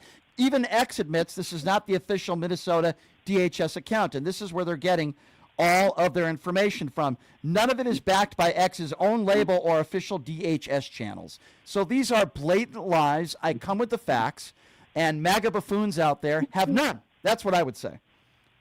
I just say that because people have criticized you. I'm not saying I am. I'm just saying that I have seen in chat that people criticize you. Well, then I would invite them to call into this show. They won't because they're cowards. They're YouTube chat tough guys. I invite them, as I do for anybody who disagrees with me, to call into the show and question anything that I just said. What I gave is facts. So if they disagree with anything that I've said, then they have the ability to call into this show. If they're not willing to call into this show, then they're MAGA cowards is what they are, and they're Trump mushroom gobblers. So that's what I would call them. I always open up my phone line to anybody that disagrees with me. Unfortunately, they usually just don't have the brain power to do it. Thank you, Brian. All right, thank you. I appreciate the call. I don't mind trolls. I mean, these are usually people that have about 8 followers on social media that are, that's what they are. They're trolls. But even if you're a troll, I always give you the opportunity to call into this show and tell me why you think I'm wrong. It's so funny, right? Because there are people on social media, they call me Brian the Liar or Lying Brian. And I say, okay, that's fine. You can call me a liar. I don't care. But name me one lie. By the way, these are the same idiots who think Donald Trump won the 2020 election. They are not serious people. So yes, we always are going to have trolls. Thank you for your engagement. What they don't understand is the trolls out there that watch the show, that comment on the show, negative or positive, they help me with engagement. So you're helping me just like you helped Nick Shirley. So I appreciate your support. Thank you very much. Again, the number to call if you want to be a part of the conversation, 702-221-SAVE. And again, that number, 702-221-7283. Again, I welcome any of those trolls, all of those trolls, to call into the show. They won't do it because they're cowards. That's why. So I haven't even gotten into the meeting that took place in Florida between Vladimir Zelensky, his people, and Donald Trump and members of his administration. So to give people a little bit of background on where we're at right now, and again, a prerequisite to that is Donald Trump is the guy who said the war would be over within 24 hours. If you recall, he did say that. So Vladimir Putin refuses to give up anything. We know that. We also know that Donald Trump rolled out the red carpet for Vladimir Putin in Alaska, got nothing in return for doing that on taxpayer dollar. So while this was all going on, Zelensky meets with Donald Trump, and the deal that Donald Trump gave to Zelensky, obviously there were changes in that deal because basically Ukraine had to give everything up while Vladimir Putin gives up nothing. Those changes were made. They were sent to the Kremlin, and Putin said, "Niet," sent it back, and now we're at square one once again. Donald Trump is the guy who said he would end this war within 24 hours. Donald Trump is the guy who said, we have peace in the Middle East, which clearly we don't. I feel for all the families and all the people who have been affected by this war. So many innocent people on both sides that have been affected. Whatever happened to the art of the deal? Vladimir Putin is playing Donald Trump. Just like you all have been played with this Nick Shirley video. You all are being played. And what is unfortunate, extremely unfortunate about this whole situation is that our allies are the ones that are being greatly affected. Make no mistake about it, the entire world is being affected by this. Zelensky is going to make sure that all these innocent people that have died will not die in vain, and he is going to protect Ukraine. That is his job. He is the leader. Under no circumstance is Putin going to raise the white flag and say, okay, war over. And Ron Filipowski said it best. The only way that happens is if the economy in Russia continues to pummel. And Vladimir Putin has absolutely no other alternative than to do so. That's the only thing I believe that can change. That's it. So that is the latest from what I understand. And sadly, this is where we're at as a country. This is where we're at. And it goes back to what I have said earlier and what I continue to say is that Donald Trump's promises, for lack of a better term, the promises that he's made to the American people, and the same kinds of promises that he made back in 2016 are filled with nothing but lies. Oh, yeah. What's your name? And dating back to 2016, he ran on, we're going to lock up Hillary Clinton. We're going to get a private investigator to invest Hillary Clinton. He never did that. He said he was going to build a wall and Mexico's going to pay for it. He never did that either. Same go around this time. He said the war would be over in 24 hours, and we know that didn't happen either. 702-221-7283. Again, that number, 702-221-SAVE. Let's go to Christine. Christine is next up on PTL. Hi, Christine. Hi, Brian. How are you doing? Hey, doing good. What's on your mind Hey, Brian, today? I just want to bring up something. So I know I'm not the only one concerned about this, but just want to throw this out there. We keep saying, oh my gosh, what's his name that was on from Midas Touch? Ron Why is Filipowski. Vance? Yep. Yeah. Sorry. Vance is pandering to the right. All these conspiracy theories. Why would he be doing that? Why isn't he, worried about other voters? I just think that I just don't think it's going to be free and fair. I know we don't have any proof of that right now, but all of the things the Republican Party is doing, it's like they don't care. What's the reason why you don't care about losing votes? What is the reason why you don't care about taking people's health insurance, cutting SNAP, cutting food assistance? Like, it just doesn't make sense to me. There's something bigger planned. It's like they're not worried about it. Why aren't you worried about it? I'm concerned. Well, I think there's a lot of people that are very complicit. I think that's one area. There's a lot of people that either they don't care or they say they care and they're being disingenuous. There's a lot of people that are ill-informed. They get their news from, Jesse Waters, which I think is extremely dangerous. So, I think there's a lot of different factors into this. Obviously, we should care about our democracy, right? I still cannot believe that January 6th wasn't a deal breaker? Yeah. That's the word I was looking for. Yeah, I'm still shocked that wasn't the deal breaker. You and me both. And if January 6th wasn't the deal breaker, quite frankly, scary, I don't know what is. There's people that are losing their jobs. They're losing their livelihoods. Their small businesses are struggling. There's people that are paying more at the grocery store. Virtually everything, all prices are up except for eggs. But yet he claims that everything is hunky-dory and we have a booming economy, which couldn't be further from the truth. Now, I wish we did have a booming economy, but the reality of the situation is we don't. Unemployment when Biden left office was at 4.1%. It's now at 4.7%. So Well, that data's not getting out there, unfortunately, like you said. Yeah. None of the right-wing media is covering it, so it's unfortunate. I just feel like we need to keep our eyes open. We need to be aware. We need to be woke and pay attention to the shenanigans that they're planning on doing for the midterm. So anyway, thank you for taking Yeah, I appreciate that. Thank you for the call, Christine. Thank you very much. She's right. 702-221-7283, the number to call, 702-221-SAVE. I think the breakdown, it goes to a few different aspects and a few different things. And I talk about these aspects all the time. But I believe this Nick Shirley story is absolutely a perfect example of what I'm talking about. Whereas MAGA Republicans, including the Vice President of the United States, will go with a story that is clearly not true. They will cover a story and they will believe a story because there's a Democrat that happens to be the governor. Because Tim Walz is the governor of Minnesota, must be fraud. But if Donald Trump is found liable for sexual abuse, he's innocent. It was a kangaroo court. If Donald Trump is a 34-count felon, it must have been liberals that were on the jury. But some dumb 22-year-old idiot who does a YouTube page and makes money off of YouTube, and that's all he does, with no journalism credentials or anything, somehow he's telling the truth when he's already proven to be a liar.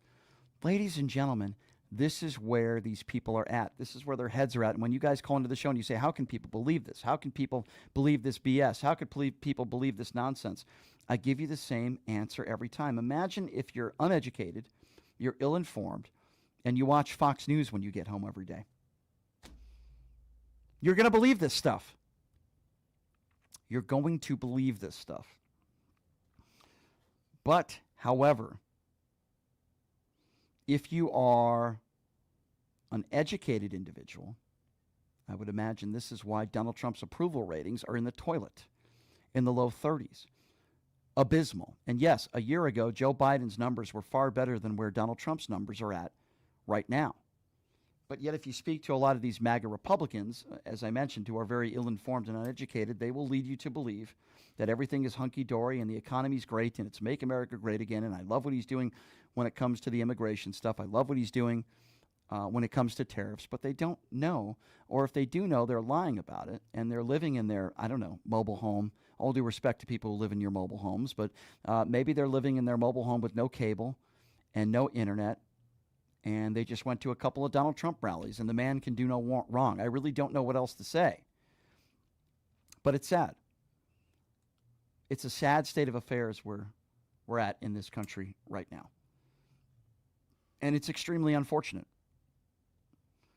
And I think the sad and unfortunate part of this, and a big part of this, is right-wing media. Now, I've talked about this all the time. I literally talk about this every day, about how dangerous some of these media entities are. And I think it starts with Fox News, and then you can tumble on down to the other entities out there, whether it be, One American Network, whether it be a Newsmax type format. And then we can go down the list. And as we go down the list, I talk about right-wing media influencers. It could be a Laura Loomer, or it could be somebody like a Nick Shirley. And millions of followers, they provide information that is factually inaccurate. It's just not true. And this is where we're at in this country right now. This is where we're at. We are in a state of affairs in this country where facts don't matter anymore. It's only about your feelings. It's only about right-wing propaganda and people who spew lies and hatred. So, this is where we are at right now, and it's a sad state of affairs. Okay, number to call again if you want to be a part of the conversation. We'll get right back to the phone calls now. 702-221-SAVE, 702-221-7283. Let's go to Chris. Chris is next up on PTL. Hello, Chris. How are you doing, Brian? Good. What's on your mind? I'm glad you brought up media and right-wing media influences because I saw something over the weekend that truly showed me that these people need to be, that YouTube needs to demonetize these guys and needing to be held to a new standard. Because when I saw them try to compare that Charlie Kirk was better than Martin Luther King. Was it the PBD podcast? Yes, correct. Correct. Yep. What are we doing at this point? And you only further prove the notion that I said when Charlie Kirk was unjustly murdered, and I still today don't say he's right. You only further saying that proved the notion that he did not deserve the title of being assassinated, because if I recall, Martin Luther King has a whole day dedicated to him and numerous streets and roads dedicated to him. What in the blue hell does Charlie Kirk has he ever accomplished, for that matter, to even get up in the same echelon of conversation to even deserve those tides? Yeah, Can you tell me that? Yeah, I think what Charlie Kirk was able, now whether you think or not it was bad for the country, I would certainly say it was bad for the country. But what Charlie, yeah, well, I agree. But what Charlie Kirk was able to do, and I will give him credit for this, is he was able to brainwash a lot of people, bring a lot of young people into Turning Point USA. Now, I think Turning Point USA is going to be crashing, but because they really don't have a face, and I don't think Erica Kirk is going to be the face of Turning Point. I saw that firsthand at AmFest. Yeah, I saw that firsthand at AmFest where they lack leadership. But Charlie Kirk was able to bring in a lot of people. He was also able to bring in a lot of money. And unfortunately, the country that we are living in today, and it pains me to say this, if you spread bigotry, if you spread hatred, you could be a Myron Gaines, you could be a Laura Loomer. If you spread that type of hatred and bigotry, it sells. And you make a name for yourself, and you can make money, and that's very sad. Yeah. It's disgusting how far you've fallen when it comes to the standards alone. We have to honestly quit with people that have the megaphone. And really, they should have a microphone that shouldn't even they shouldn't be able to get from Best Buy. That they can say, if you think Hitler was a cool guy, you actually get a megaphone. In retrospect, we're supposed to progress right as humans in society. Yeah. Why the hell we become to a point where the Flintstones of us all are the talking heads when the actual Jetsons that's actually trying to progress us all and hopefully get better, look to uplift society is because it's given the microphone. What's happening, Brian? It's maddening. It is maddening, right. And unfortunately, I use the term money, right? Because money it's literal history books that have Martin Luther King's accolades in history books. Look, I'm gonna give you something that says it all, because you mentioned Martin Luther King, and I'm glad you did. Mm-hmm. Here's to me a microcosm of exactly who Donald Trump is and his administration and so many of his followers. And okay, they had a statue. Yeah, they had a statue of Martin Luther King, or in the Oval Office. Donald Trump several months ago took that out, and they literally want Charlie Kirk's statue all over the White House. And I don't need to tell you the accomplishments and what Martin Luther King did for America and did for African Americans. Because what the hell has Charlie Kirk ever done other than what? Just talk. Because any Tom, Dick, and Harry can get a mic and talk. Right. I mean, come on. Right. Yeah, listen, I don't disagree. Stephen Crowder was the first one that made the change of mind table. And even then, so just because he copied it and he was younger, that holds weight. I don't see how. Chris, I completely 100% agree with you. It's a sickening time that we are living in right now under the Trump administration, my friend, and I do appreciate your call, and I hear you. 702-221-SAVE is the number to call. Again, 702-221-7283. Let's go to Jason. Jason is next on PTL. What's up, Jason? First of all, I hope you bring in the New Year's better than what it was 2025, number one. Number two, I think all daycares of color try to get a security guard, for real. But last but not least, did you see Myron Gaines get blown out by a roller skate ride? My man's girlfriend he was a simp, paying all that money to his girlfriend, and she left him for a roller skating ride. It was hilarious. Wait, hold on. Brian Gaines is a- Wait, hold on. I am unaware of this story because I have been so on this Minnesota story. So, Jason, slow down here. Tell me what happened. Help me out. So Marvin Gaye had a girlfriend, as you know, and he never, ever laid down with her naked, ever. And he was giving her money, gobs of money. And then she's in Florida. She dumped him for some dude that's on roller skates in Florida. It's all over YouTube. Marvin Gaye was like a sucker. So it doesn't surprise me that that happens, but like, how did she say something? How do you know that they were never naked together? Oh, she said it. It's on YouTube. She said it. She said, You're kidding me. I ain't never given no cookies. She said, I ain't never given no. Well, you already know. He was taking pictures with boys. You know that man ain't no. You know he ain't no real man. Ain't nothing wrong with being gay. Ain't nothing wrong with being gay. But you know, that was just a facade. That boy is a skin flute artist. Wow. I'm going to have to text Myron. I'm going to have to, because, you know, as I've said before, and there's nothing wrong with being gay. Anybody who knows me knows I'm pro-LGBTQ community. But I've called Myron a closet homosexual, self-hating gay person, which I'm very sad for him. I was unaware of this story, but this just proves it even further. There are pictures of Myron Gaines half naked with members of his rowing team back in the day. And I believe it. I don't believe Myron Gaines is a straight man, and it's not that I care about that, but I believe he's hiding it, and I think this is hilarious. If you could send me that video, I'd love to see it. That's very funny. Not only that, you want to even laugh even harder? His boy trying to start his own podcast. Did we lose Jason? Hey, can you hear me? Yeah, go ahead, Jay. Speak a little lower because it's hard to hear you when you're screaming. Go ahead. I like your passion, but go ahead. I said Martin Gaye's boy tried to start his own podcast. He can't even get 5,000 viewers. He shuts out a paper bag, no personality. He's so boring that he couldn't even pull 200 people. So his partner tried to do it. He can't do it. Martin Gaye has been exposed. His pictures are all over with boys. And his girlfriend told him, I ain't never give him no cookies. You don't deserve no cookies. And she dumped at least $1 million on her.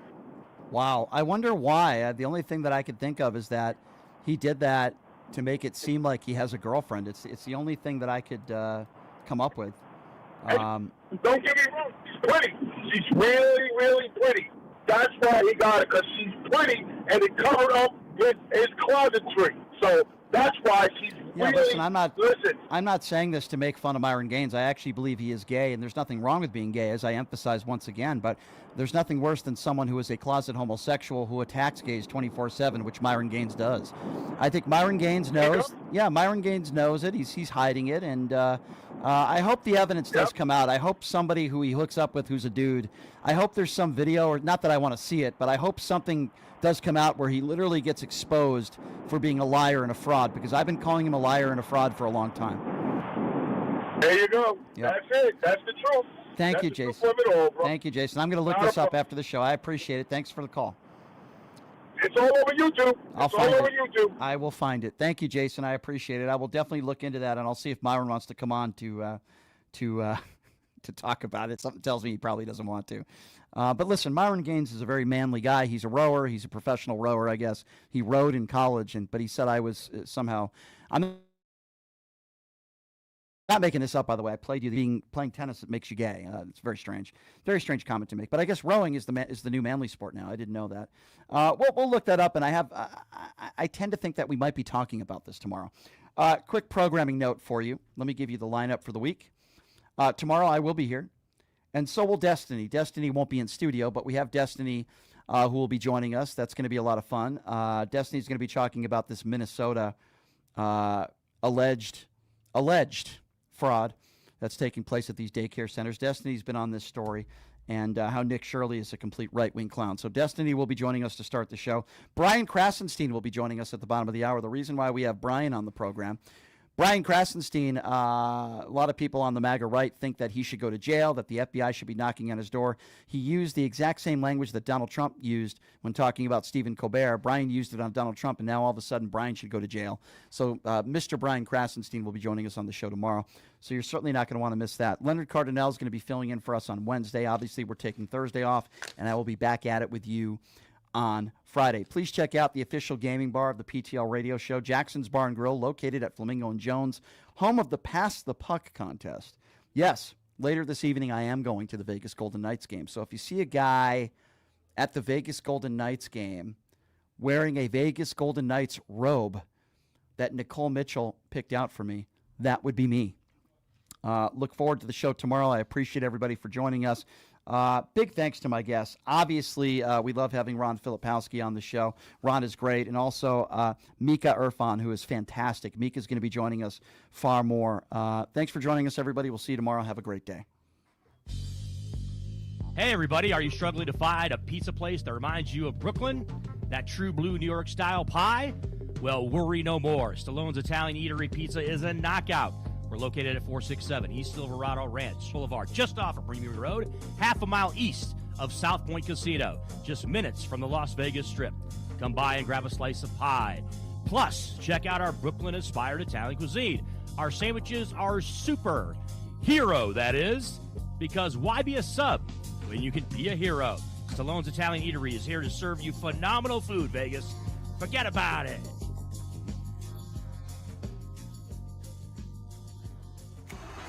Who would have thought there'd be so many kids playing ice hockey in the desert? Jake Helb's Hockey Foundation and the Las Vegas Ice Warriors, founded by Gina Yusufzai 8 years ago, made it possible for families who can't afford the equipment and fees.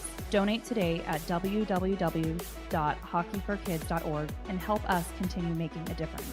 Join us in supporting Jake Helb's Hockey Foundation and the Las Vegas Ice Warriors, where every kid gets a shot at the starting line. Just a reminder, our website is www.hockeyforkids.org. You are way too smart, way too talented, way too good to be where you are. You are meant to be making way more money, feel way hotter in your body, and having way more fun. Hi, I'm Nicole Mitchell, and I'm a life coach. I help you get hotter and richer. If that is what you're looking for, you can find me at NicoleMitchell.com. My name, Nicole, is with a K, NICOLE, MITCHELL.com. You can reach out to me on my website or on Instagram, and I will be happy to be in touch and figure out what you're looking for and how I can support you in getting there. Here's the deal. The country's a mess, and America's youth is stuck at the center of a tug-of-war between propaganda, billionaires, and political clowns who think TikTok is a national security threat, yet can't open their own email. But the real threat that keeps them up at night isn't TikTok. It's the power of the youth vote, and that's what the Unfuck America Tour is after. We're traveling the country, hitting campuses and cities, exposing the right wing's playbook and calling out all the tricks they use to hook young people. We saw the youth vote shift in 2024, and if we don't reclaim that momentum now, we lose the future. Our future. We're not bankrolled by billionaires, corporations, or dark money. We're backed by regular people like you, who won't sit back while the rich strip this country for parts. We need you to help us stay on the road to push back against the misinformation machine. Click the link in the description or head over to unfuckamericatour.com to donate, because nobody else is coming to fix this mess. Get ready, football fans. The Los Angeles Rams are back, and they're hungrier than ever in the City of Angels, where stars shine bright. A new chapter unfolds on the gridiron. Buckle up, because the Rams are about to electrify the NFL. All Los Angeles Rams games can be heard right here on KSHP, AM 1400 and 107.1 FM. Los Angeles Rams football, sponsored by Steiner's Pub, a true Nevada-style pub. The Radio Shopping Show, a unique and fun way to enjoy incredible savings on the products and services you buy every day. We pioneered the Radio Shopping Show in 1981, and since then, tens of thousands of people have saved literally millions of dollars. Visit KSHP.com and learn how to save 40, 50, 60, 70%, or even more on the products and services you buy every day. Visit KSHP.com and live large for less. Get ready, Vegas. Here comes the Chris Thomas Show. on KSHP Radio, 107.1 FM and 1400 AM, starting this Wednesday and Thursday at 10 a.m. and Friday, and every Wednesday, Thursday, and Friday. Yes, BET's first comic host of Rap City and award-winning comedian Chris Thomas will be on KSHP with the Chris Thomas Show with TMZ's Layla Lopez, iconic Rap City The Basement host DJ Mad Links, Public Enemies, Terminator X, and hip-hop journalist Soria Baker on the Chris Thomas Show at 10 a.m. Wednesday and Thursday and Friday. This Wednesday, sponsored by 100% sucker-free brands and the Ebony M Barbecue DMV. Tune in. Pushing the limits every weekday at noon on KSHP North Las Vegas, FM, AM, K296HP North Las Vegas, and KSHP.com.